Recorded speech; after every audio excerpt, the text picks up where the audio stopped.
Oke, assalamualaikum warahmatullahi wabarakatuh. Waalaikumsalam. Alhamdulillahirrahmanirrahim. Nama ba'du. Selamat malam semuanya. Perkenalkan, nama saya Ali Akbar dari kelas 11. Dan pada kesempatan malam ini saya akan menjelaskan atau mempresentasikan sedikit tentang tahu. Ada yang tahu apa itu tahu? Kita tahu, soalnya manusia soalnya. Ya, nanti saya kasih tahu. Oke, tahu. Next. Apa itu tahu? Tahu adalah makanan tradisional yang berasal dari kedelai. Berbentuk padat namun lembut. Dan berwarna putih tulang atau putih gading. Bukan putih kayak gini, putih tulang atau putih gading. Tahu dibuat melalui proses penggumpalan protein dari susu kedelai dan biasanya dibentuk dalam cetakan kotak. Tahu dikenal sebagai sumber protein nabati yang tinggi, mudah dicerna, serta fleksibel dalam berbagai jenis masakan, baik digoreng, dikukus, maupun dimasak dengan kuah. Ya, seperti yang kita tahu ya, bahwasanya tahu itu makanan yang variatif. Mau itu dijadikan gehu, tahu goreng, digoreng ya. Terus juga kadang disayur yang berkuah-kuah ataupun dikukus. Nah, di mana tahu itu dibuat? Tahu itu dibuat di pabrik tahu. Apa sih pabrik tahu? Pabrik tahu adalah tempat di mana tahu diproduksi. Biasanya dalam jumlah besar, kisaran 1 sampai 10 kuintal kacang kedelai per hari.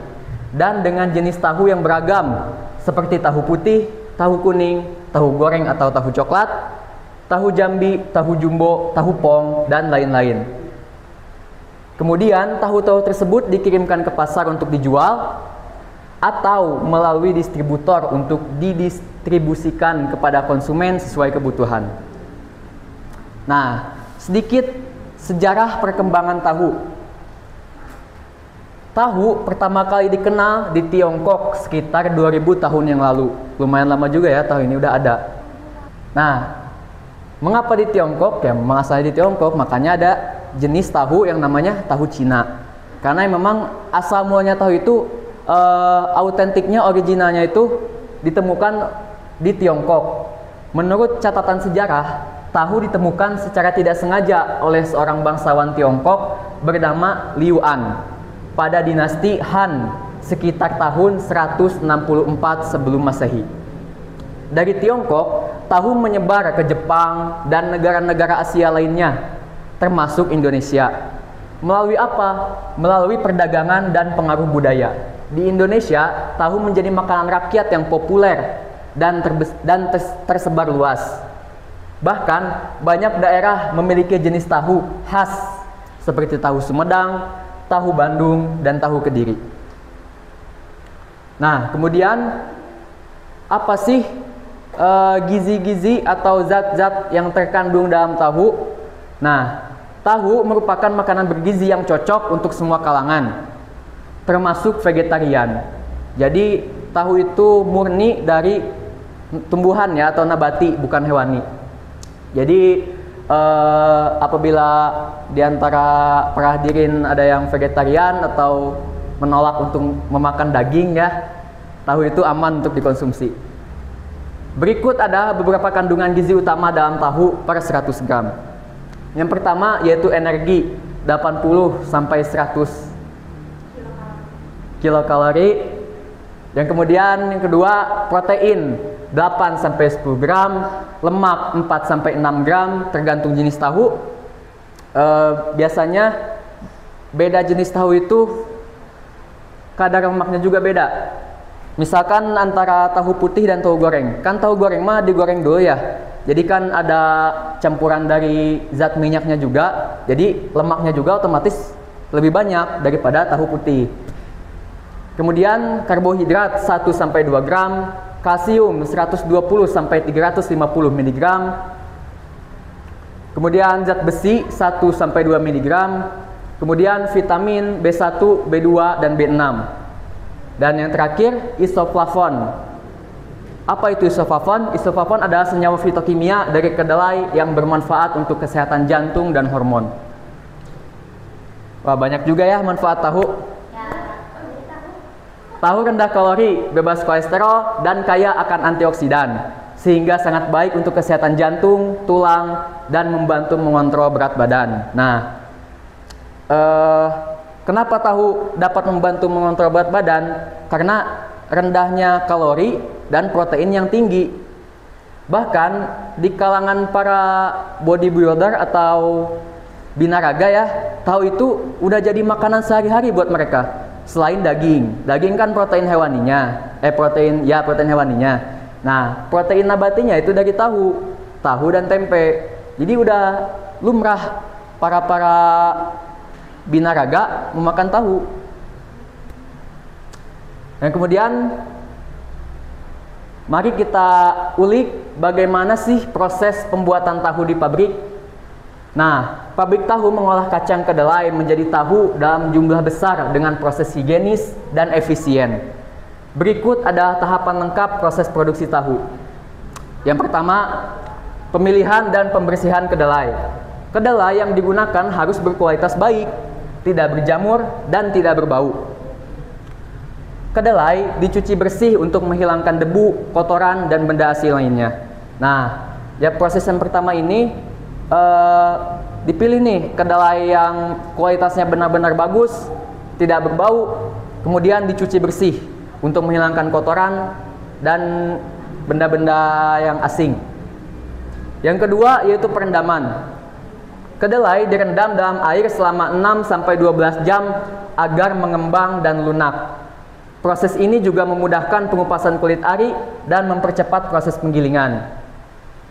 Next. Nah, yang berikutnya itu penggilingan. Kedelai yang sudah direndam digiling dengan air untuk menghasilkan bubur kedelai atau slurry. Di pabrik, proses ini menggunakan mesin giling skala besar. Seperti yang bisa dilihat di gambar, itu merupakan mesin penggiling kacang kedelai yang menggiling dari bentuk kacang sampai menjadi bubur kacang atau slurry, yaitu ini nih. Ini tuh hasil penggilingan kacang kedelai. Nah, fun fact, dulu mesin penggiling kedelai menggunakan penggerak turbin bertenaga diesel dengan bahan bakar solar. Namun, seiring dengan berkembangnya teknologi dan seiring dengan berkembangnya zaman gitu ya, kebanyakan pabrik tahu sekarang menggunakan tenaga dinamo listrik. Seperti yang bisa dilihat pada gambar, pabrik tahu ini sudah mengganti penggerak turbinnya yaitu dengan dinamo listrik, bukan lagi mesin bertenaga diesel yang besar, karena selain untuk hemat biaya, efisien juga untuk tempatnya gitu.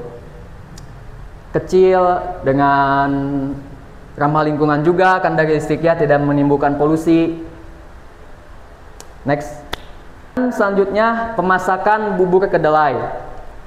Bubur kedelai yang sudah digiling tadi dimasak atau direbus untuk menghilangkan bau langu atau bau mentah ya, dan mengaktifkan enzim-enzim penting.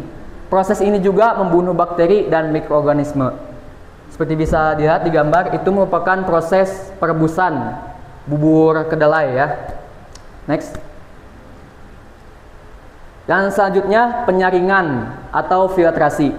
Setelah dimasak, bubur kedelai disaring untuk memisahkan ampas atau okara dan menghasilkan cairan putih yang disebut susu kedelai.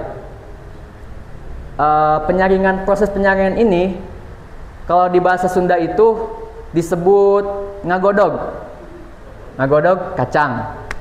Nah, ini juga ada fun fact-nya nih. Dulu proses penyaringan ini atau proses ngagodog ini dilakukan oleh tenaga manusia, 2 orang gitu ya. Jadi nah gitu kain-kainnya tuh. Namun sekarang karena kemajuan teknologi ya, jadi udah ada gitu mesinnya, mesin penyaringan otomatis. Nah, ini sebenarnya karena fotonya kekat ya, itu sebenarnya keempat sudutnya itu dikaitkan ke besi. Jadi besinya itu horizontal gini, jadi goyang gini. Otomatis sudah tidak lagi menggunakan tenaga manusia untuk menghemat tenaga kerja. Yang selanjutnya yaitu penggumpalan. Susu kedelai yang masih panas dicampur dengan bahan penggumpal seperti air perasan jeruk nipis atau asam sitrat, larutan cuka, tawas, dan gipsum. Nah, bisa dilihat di gambar, itu adalah susu kedelai yang sudah jadi ya. Yang kalau misalkan kita beli di kemasan-kemasan modern seperti di Indomaret gitu ya, yang namanya itu, nama kerennya itu soya. Nah itu seperti ini. Ini tuh soya gitu. Cuman ini tuh murni dari pabrik gitu ya. Tanpa tambahan-tambahan seperti pengawet, pemanis dan lain-lain gitu.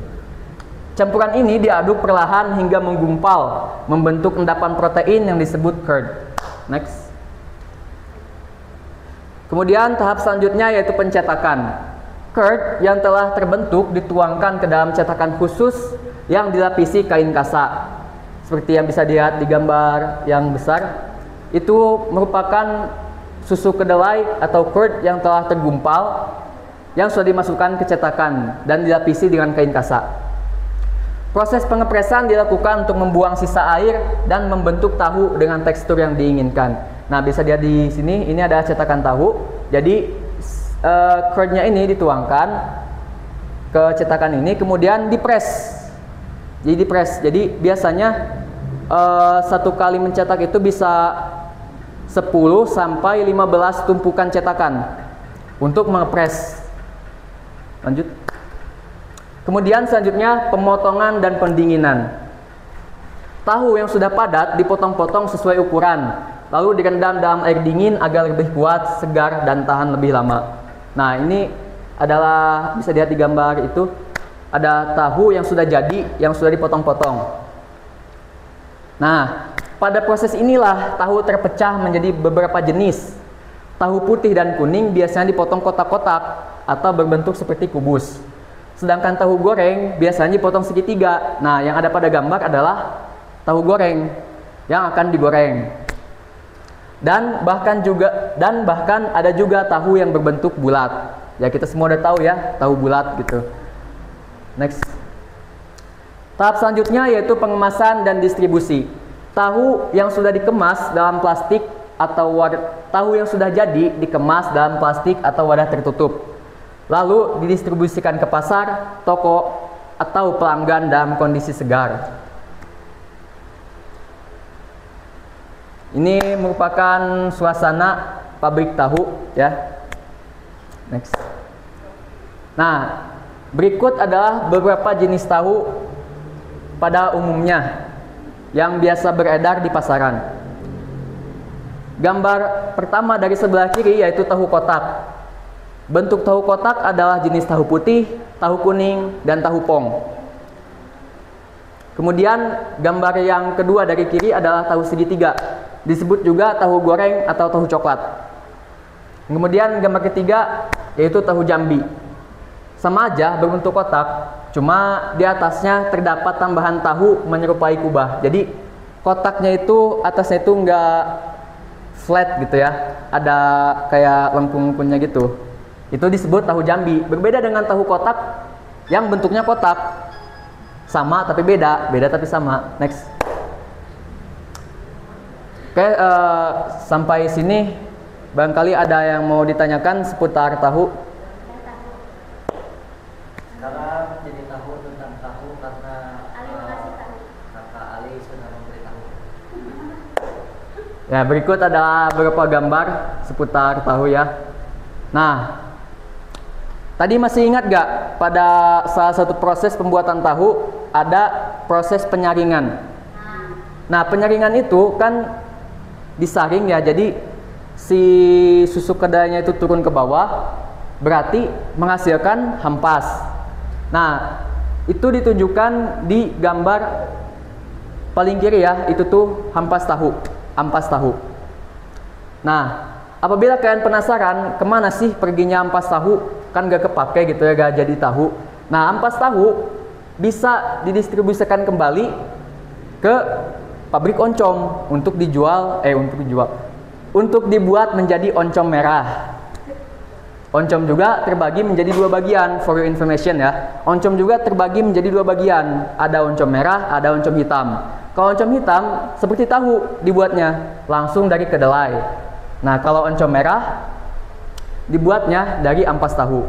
Kemudian gambar kedua dari kiri itu merupakan proses penguningan tahu putih ya. Jadi tahu putih yang sudah jadi direbus bersama pewarna makanan yang akan menghasilkan tahu kuning.